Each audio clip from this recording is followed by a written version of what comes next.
अरे भाई फकीर आदमी है, उसको क्या है, ना पीछे कोई ना आगे कोई, ना बालक ना बच्चे ना चाचा ना ताऊ। प्रधानमंत्री के अंदर है या सिंबोलिज्म है, जो भी है, but it is brought. Shastri ji के बाद वो दूसरे प्रधानमंत्री हैं जिनकी जन अपील ज्यादा है। जन अपील बनती है आपकी क्रेडिबिलिटी से, जन अपील बनती है आपके पब्लिक परसेप्शन से, और पब्लिक परसेप्शन बनता है छोटी छोटी चीजों से। भारत के सबसे प्रभावशाली नेता हैं Modi, across the party line. इस समय किसी पार्टी के पास इतना बड़ा मॉब कैचर, इतना बड़ा वोट कन्वर्टर, इतना बड़ा करिश्मेटिक नेता, जादूगर टाइप का, जो जाए यूं करे, जिसके जूते पे भी चर्चा हो, जिसकी पगड़ी पे भी चर्चा हो, जिसके निर्णय पर भी चर्चा, उनके फंबल तक पे चर्चा है। कि मोदी जी पर देव पुरुषों की, ऋषि आत्माओं की, स्वयं परमात्मा की विशेष कृपा अनुग्रह है। माने वो एक भगवान के प्रतिनिधि के रूप में राष्ट्र को मिले हुए हैं, माने एक राष्ट्र के लिए वरदान के रूप में। प्रशासक भी हैं तो संगठक भी हैं। इस गलतफहमी में हम कभी न रहें कि वो प्रशासक बन गए तो अब सरकार में बैठ गए तो संगठन की उनको चिंता नहीं है। 24 घंटा चिंता है, हर कार्यकर्ता की चिंता है।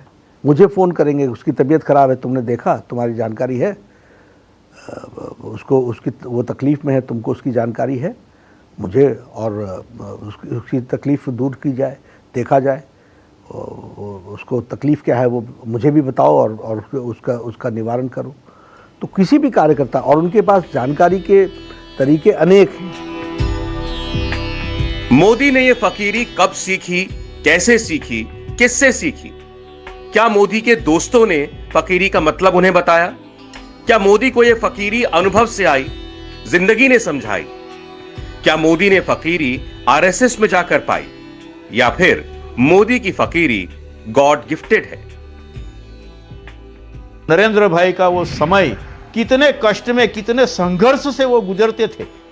बिल्कुल सीधे सिंपल थे। उनके पैर में चप्पल थी, पैजामा, कुर्ता, उसके अंदर वो झोला लटकाया हुआ रहता था, और कभी ऐसा उन्होंने आग्रह नहीं किया कि मुझे ये चाहिए वो चाहिए। तो हर एक के साथ प्यार से बात करते थे। ऐसी एक नरेंद्र भाई की एक स्वभाव था कि स्वयंसेवक कि वो चिंता करते थे। खाने के बारे में भी उन्होंने कभी भी लालच नहीं दिखाया। मतलब समय अनुसार, परिस्थिति अनुसार जैसा भी मिला है ना वो खाया उन्होंने। दलिया मिल गया, खिचड़ी मिल गई, रोटी है, सब्जी है, नहीं है तो अचार से उस उन्होंने प्याज से रोटी खाई है। प्रचारक से प्रधानमंत्री तक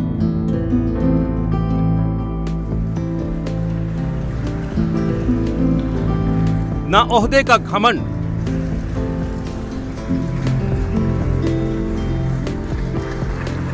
ना वीवीआईपी ट्रीटमेंट का शौक, स्पेस रिसर्च ऑर्गेनाइजेशन के चेयरमैन डॉक्टर के सिवन को गले लगाते हुए, पीठ थपथपाते हुए, हौसला बढ़ाते हुए। यही है मोदी का ट्रैक रिकॉर्ड। मोदी जैसे पहले थे, आज भी मोदी वैसे ही हैं।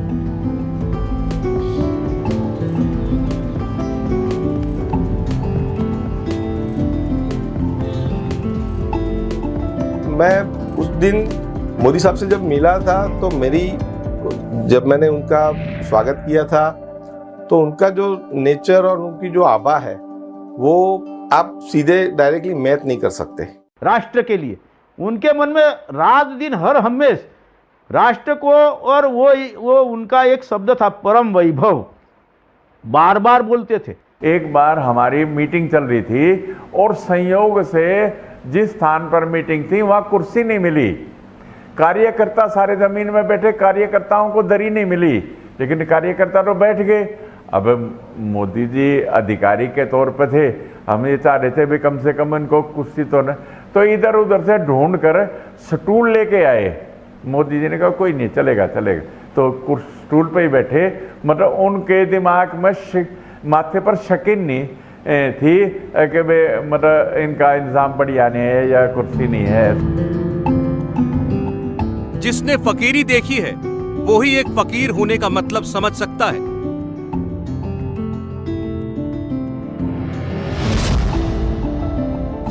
नरेंद्र दामोदर दास मोदी एक ऐसे ही फकीर हैं जिन्होंने नए भारत की नई लकीर खींच दी। प्रधानमंत्री प्रचारक से राजनेता हुए हैं। वो देश के उन गिने चुने नेताओं में हैं जो बिना चुनाव लड़े मुख्यमंत्री बने। इनको सीधे दिल्ली से कहा गया कि जाइए शपथ ले लीजिए, और फिर उन्होंने चुनाव लड़ा। तो लोकप्रियता कैसे हासिल करनी है और कैसे उसको बरकरार रखना है, इस पर उनकी 24 घंटे दृष्टि है, क्योंकि वो जानते हैं कि बिना लोकप्रिय हुए वो चयनित नहीं हो सकते, और बिना चयनित हुए जो उनकी सोच है, जो वो करना चाहते हैं, उसे इंप्लीमेंट नहीं कर सकते। मैं इसे Modi model of popular politics बोलता हूं। बहुत दिन बाद कोई ऐसा नेता है जो पार्टी का भी सर्वोच्च नेता है और सरकार का भी सर्वोच्च नेता है। उन्होंने अपने से लेके और 10, 15, 20, 100 तक गिनती बंद कर दी है। एक ऐसा फकीर जिसमें शास्त्री जी जैसी सादगी भी है।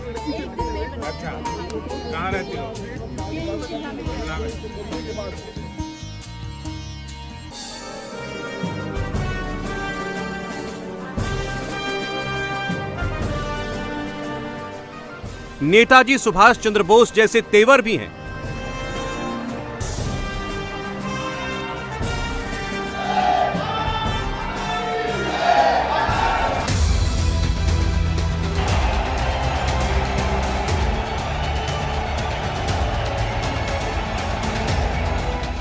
Sisters and brothers of Tamil Nadu, वणक्कम। ये मोदी हैं जिनके बारे में लोग भी यही कहते हैं कि राजा नहीं फकीर है, देश की तकदीर है।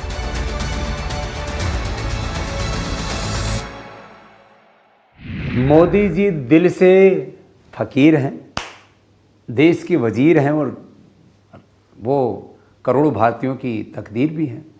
और जहाँ तक बात कही जाए, फकीरी का संबंध दरिद्रता से नहीं होता है।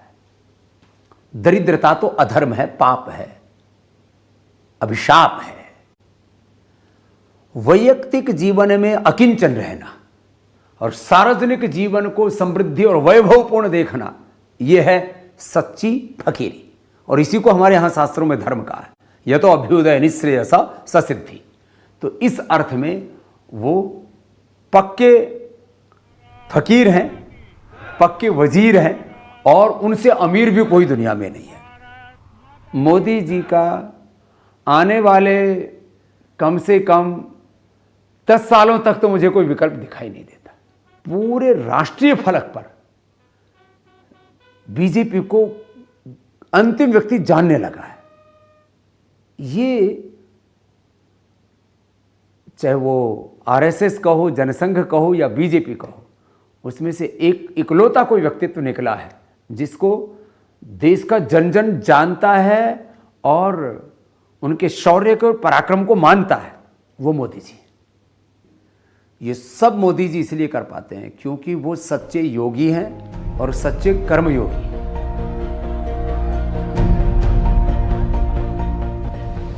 सत्ता में रहकर सत्ता से चिपकना नहीं, यही है मोदी की फकीरी। पावर होते हुए, सरकारी खजाना होते हुए, उसे खुद पर नहीं देश पर लुटाना, यह है मोदी की फकीरी। जब सत्ता में नहीं थे तब भी यही फिलॉसफी, आज भी यही फिलॉसफी।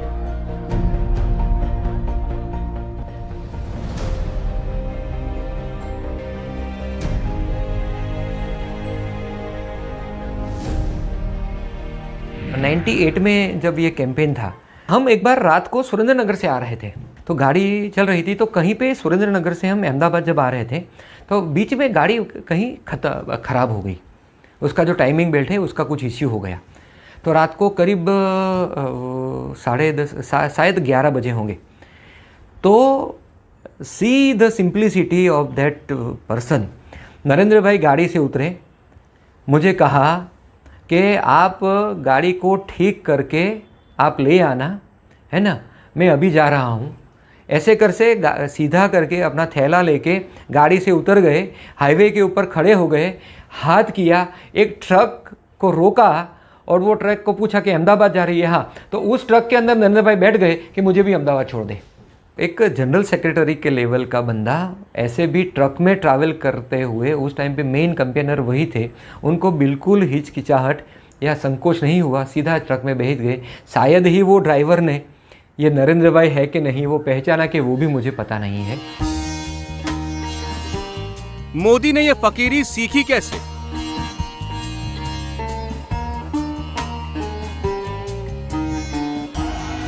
वडनगर में चाय की दुकान से आरएसएस दफ्तर तक, जंगल और हिमालय की चोटियों से रामकृष्ण मिशन तक, घर परिवार छोड़ा, 2 साल तक ना कोई खोज ना कोई खबर, और फिर स्वयं सेवक।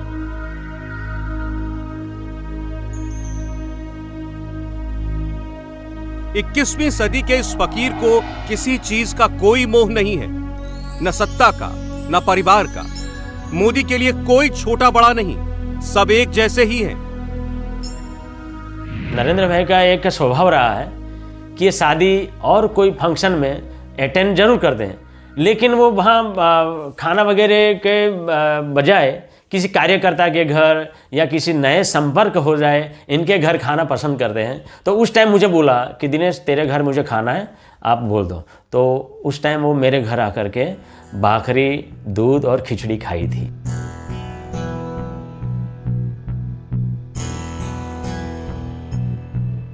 फकीरी वो होती है जब कोई आपके पांव छुए तो आप उसे ऐसा करने से रोकें।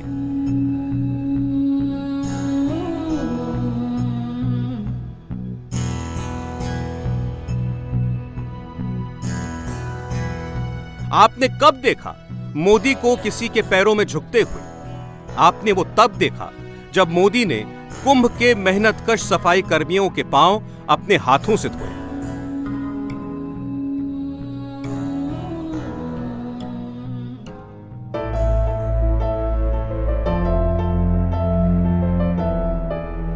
आपने मोदी की फकीरी तब देखी जब प्रधानमंत्री ने सेंट्रल विस्टा को अपने हाथों से सजाने संवारने वाले मजदूरों को स्पेशल फील कराया, उनसे बात की, उन्हें गले लगाया, उनके कंधों पर हाथ रखा।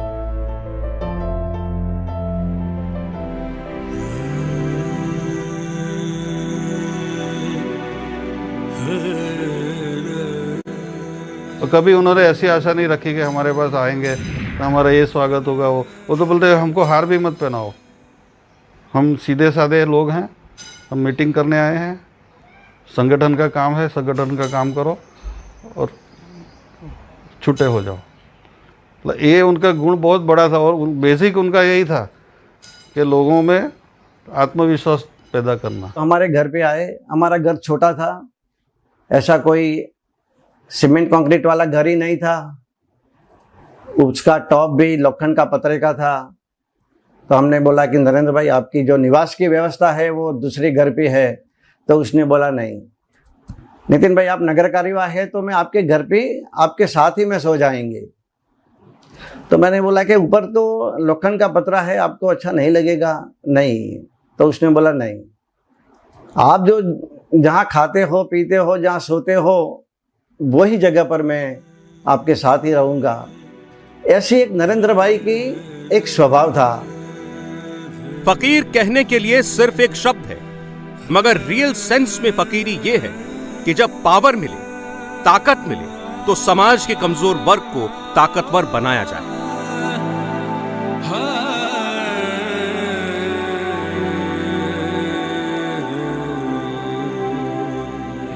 प्रधानमंत्री विश्वनाथ मंदिर के निर्माण के समय अपनी कुर्सी हटवा के श्रमजीवियों के बीच में बैठ जाते हैं।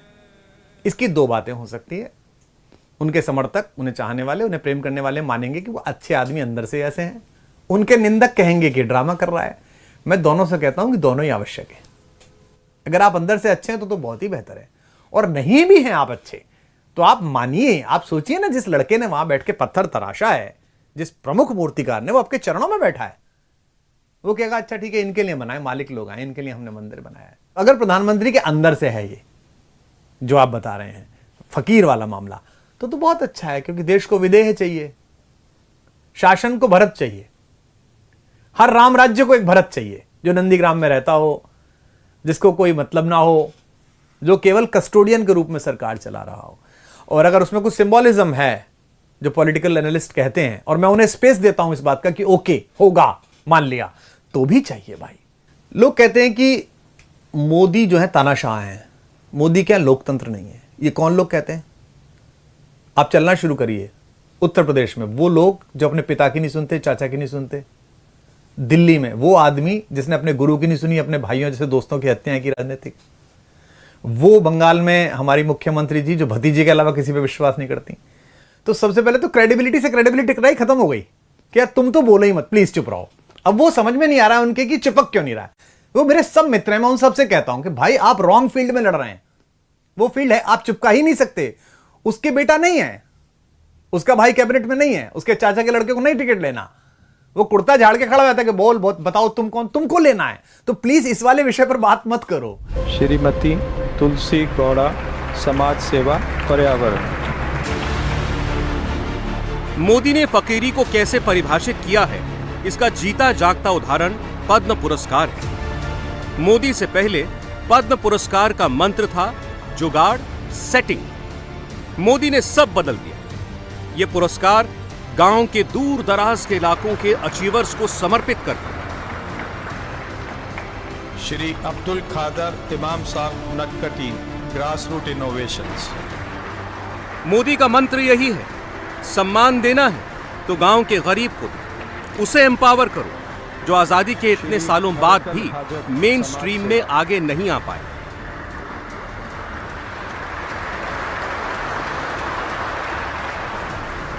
स्वामी शिवानंद, योग। मोदी ताकतवर लोगों के आगे नहीं झुकते, वो झुकते हैं तो उन लोगों के आगे जो सही मायने में सम्मान के हकदार हैं। ये फकीरी नहीं तो और क्या है।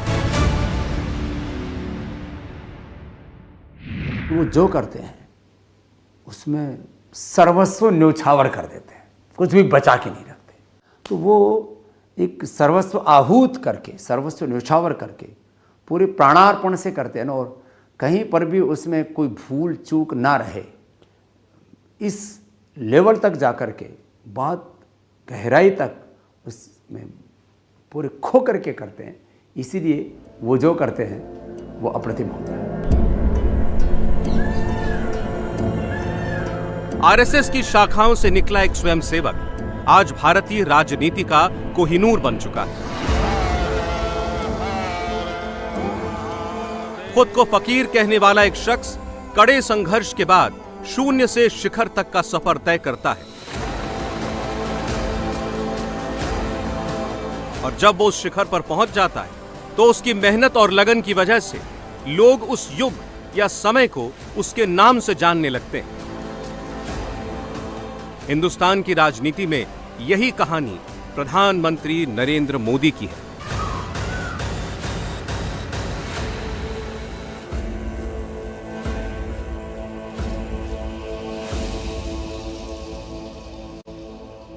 एक बार ऐसा हुआ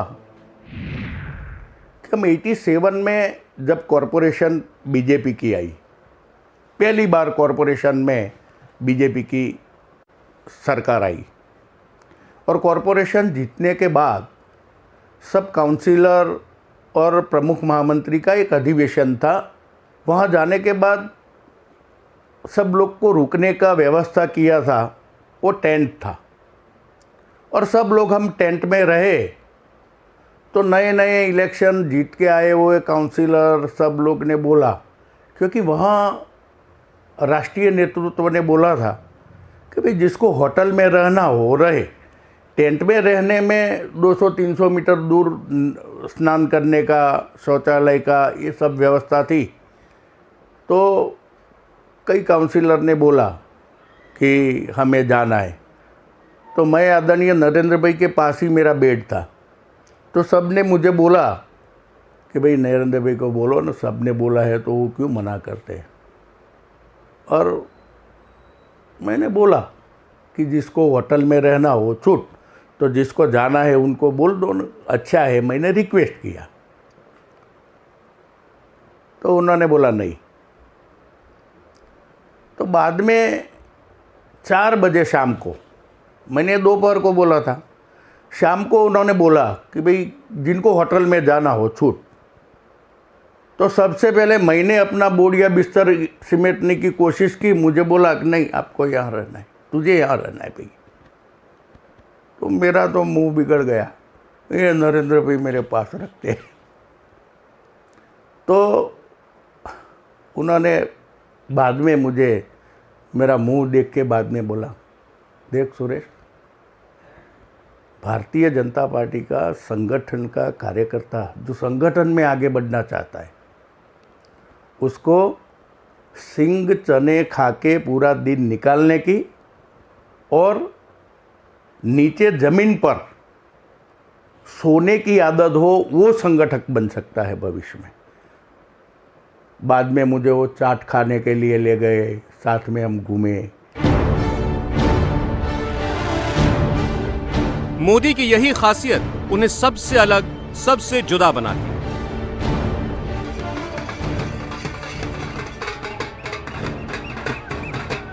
मोदी से पहले नए जमाने के फकीर की डेफिनेशन ही यही थी, जो आ रहा है आने दो, देश को लूटो, अपना खजाना भरो।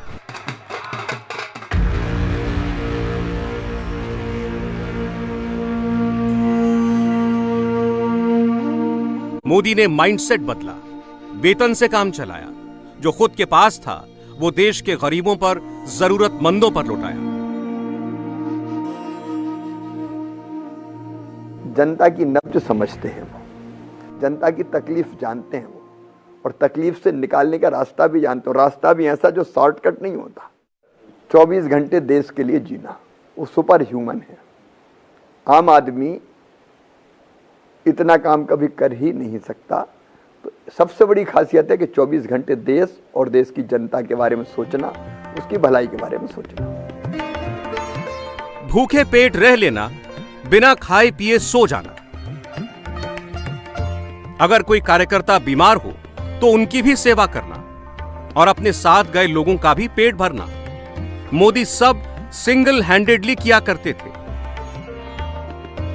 और ऐसा करते हुए किसी को पता तक नहीं चलने देते थे। मेरे पिताजी थे, वो मेरे पिताजी पहले से संघ से जुड़े हुए थे।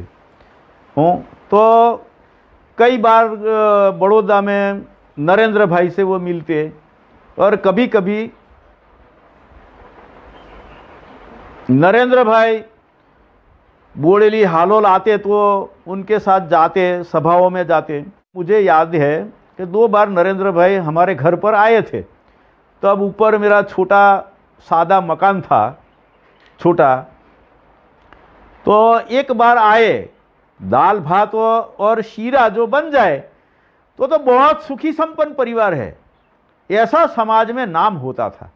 वो समय चलता था। उस समय पर नरेंद्र भाई यहाँ आए और शाम को रहे यहाँ। तो हमारे तो एक खाट ये है, पलंग गिनो, जो भी गिनो, एक खाट थी और उनके ये आप देख सकते हैं, छोटी खाट अभी है, ऐसी ही खाट थी और वो टूटी हुई थी, उस पर तो सो नहीं सकते थे। और दूसरा रजाई के, अभी आप देख सकते हैं हमारे यहाँ रजाई और गद्दे भी है। उस समय पर तो टूटी फूटी गोदड़ी बोलते थे हम, शादी 2-3 गोदड़ी थी। दूसरा तो कुछ सामान चद्दर के आते कुछ था नहीं। तो मेरे पिताजी तो ये हो गए कि भाई अभी नरेंद्र भाई को क्या खिलाने का और सुलाने का कहाँ।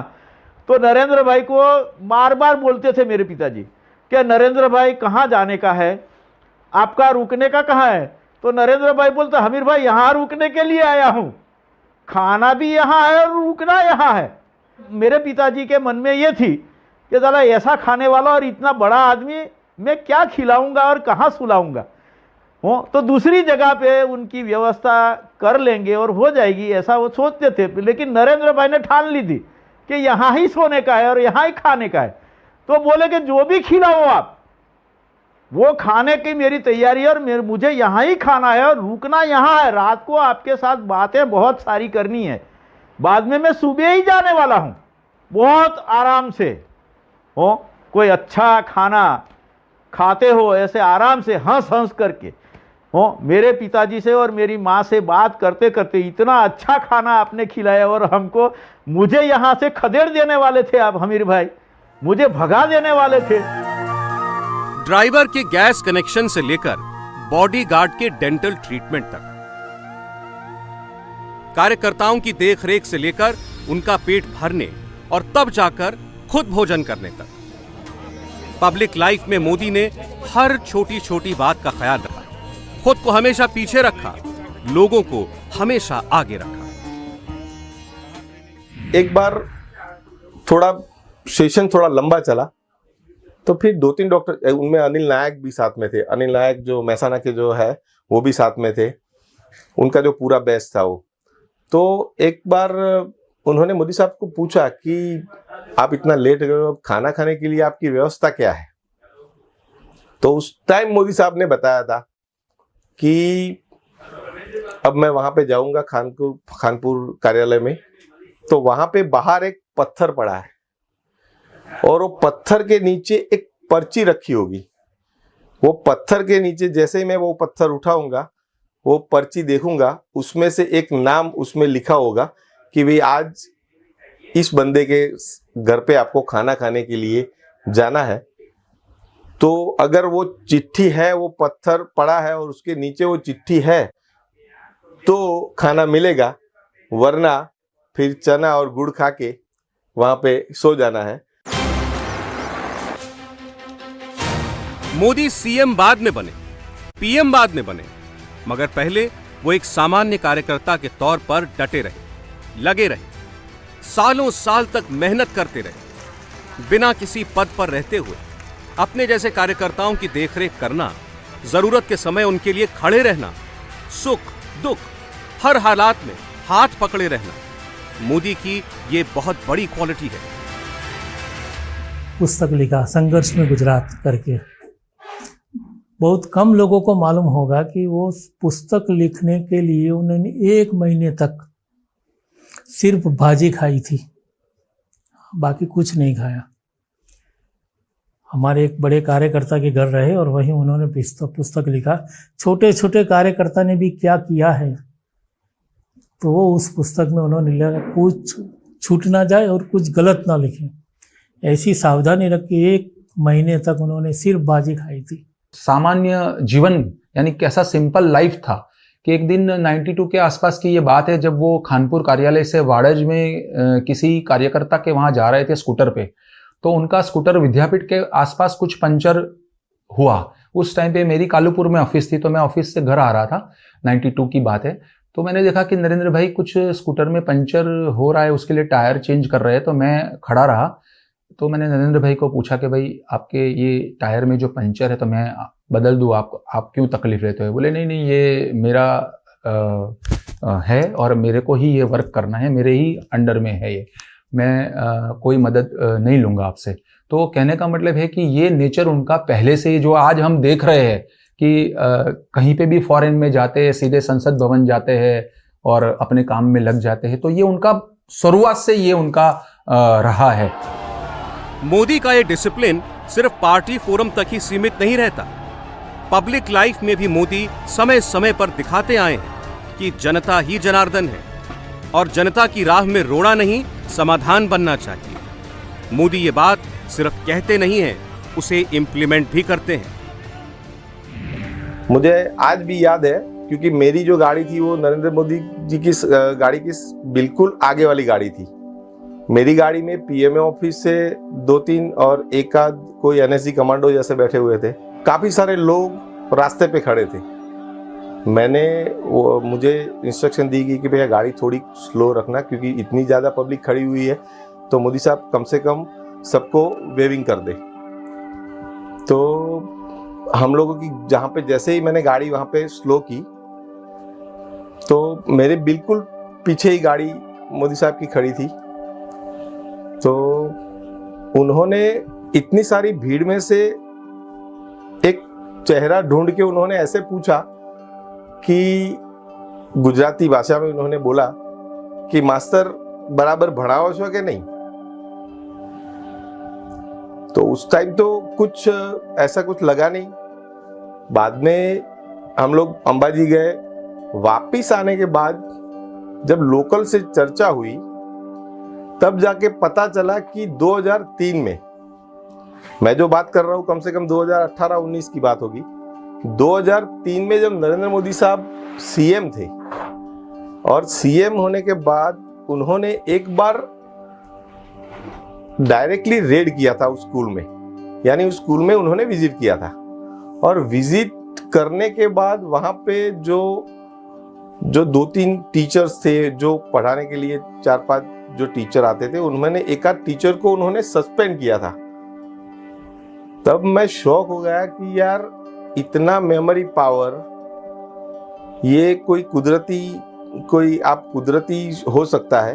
क्योंकि 2003 की बात अगर आप सीएम हो और 2018-19 में आपको याद है और उस इतनी भीड़ में से आप एक बंदे को चेहरे को पहचान के आप ऐसे बोल रहे हो कि मास्टर आप पढ़ाते हो कि नहीं हो। आप चाहते हैं कि आरएसएस के दफ्तर हेडगेवार भवन में सुबह के लिए चाय और नाश्ता तैयार करने से लेकर सारे कमरों की सफाई करने तक, और 8 से 9 कमरों की सफाई के बाद अपने और दूसरों के कपड़े धोने तक, बतौर कार्यकर्ता, बतौर सीएम और अब बतौर पीएम, खुद काम करने से लेकर दूसरों से डिलीवर करवाने तक। मोदी सख्त भी हैं, वक्त के पाबंद भी हैं और इसीलिए देश की पहली पसंद भी है। देश ने जो उन्हें ऊर्जा दी है कि हम पीछे खड़े हैं, आप चिंता मत करना, we are with you. Leader के लिए ये बहुत, लीडर पीट करके चलता है बॉस। एक सिकंदर, एक चंद्रगुप्त, एक स्कंदगुप्त, पीट करके चलता है। घोड़ा आगे होता है लीडर का और पीछे सोच के देखिए मैं क्या बिंब बना रहा हूं। एक स्कंदगुप्त आगे चल रहा है और 1 लाख तीर पीछे हैं। एक गलत निर्णय से वो तीर तेरी पीठ में भी जा सकते हैं और एक सही निर्णय से वो तीर शत्रु पे जाकर तुझे सम्राट भी बना सकते हैं, विजेता भी बना सकते हैं। वो पीछे मुड़ के कभी भरोसे के लिए देखता नहीं है कि मेरे साथ आ रहे हो कि नहीं आ रहे हो, मेरे साथ आ रहे हो कि नहीं आ रहे हो। वो मान के चलता है कि मेरे साथ खड़े हो। तो मुझे लगता है कि मोदी ये मान के चलते हैं कि लोग उनके पीछे खड़े हैं। इस देश को सामाजिक, आर्थिक, राजनीतिक, धार्मिक लोगों ने बहुत छला, बहुत जो है वंचना हुई। लोगों ने भरोसा करना बंद कर दिया था कि ये जो राजनीतिक तौर पर बातें होती हैं ये छलावा है, इसमें धोखा है, वंचना है, इसमें लोगों की आंखों में धूल झोंकते हैं, बाद में लोगों की मेमोरी शॉर्ट होती है, वो लोग भूल जाते हैं। मोदी जी ने जो कहा उसको करके दिखाया। तो मोदी है तो मुमकिन है, यद्यपि एक पॉलिटिकल नारा भी बना, लेकिन इस देश के 70-80% लोग हैं, उनको आज भी विश्वास है कि मोदी हैं तो वो सब कुछ मुमकिन है जो वो सपने देखते हैं भारत के बारे में। उनके घनघोर विरोधी भी ये बात मानते हैं कि मोदी जी देश के साथ धोखा नहीं कर सकते और मोदी जी देश नहीं बिकने दूंगा, देश नहीं झुकने दूंगा, जो उन्होंने एक बार बोला था उसको सच में वो जीते। सीएम से पीएम तक के सफर में मोदी ने 20 सालों से ज्यादा का वक्त तय कर लिया है, लेकिन पावर का नशा कभी अपने सर चढ़ने नहीं दिया। यानी मोदी ने जिस फकीर वाली सोच से शुरुआत की, वो आज भी उसी फकीरी के नक्शे कदम पर चल रहे हैं और हिंदुस्तान को इसी फकीर की खींची गई लकीर पसंद आ रही है।